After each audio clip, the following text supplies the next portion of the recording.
માંગરોળમાં હરદાસ સાંજેરા નામના યુવાનને જુગારના દેવામાં ફસાવી બંધ હોટેલમાં ગોંધી રાખી લૂંટ ચલાવવાનો મામલો સામે આવ્યો।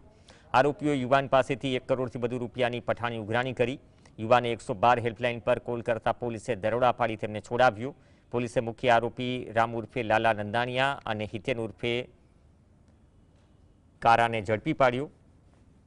રામ નંદાણીયા પર રેતી ચોરી તેમજ ફરજમાં અવરોધ જેવા અનેક ગુના દાખલ કર્યા છે। પોલીસે આ મામલે વધુ તપાસ શરૂ કરી। 1 કરોડ જેટલી રકમ સતત આ કામના આરોપીઓએ તેમની પાસે ઉઘરાણી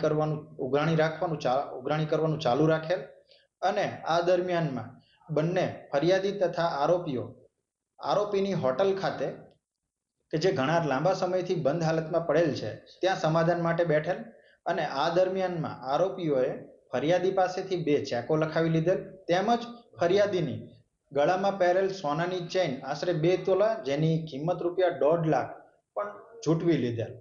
પોલીસ તાત્કાલિક ઘટના સ્થળે પહોંચી ગયેલ અને આ કામે આરોપીને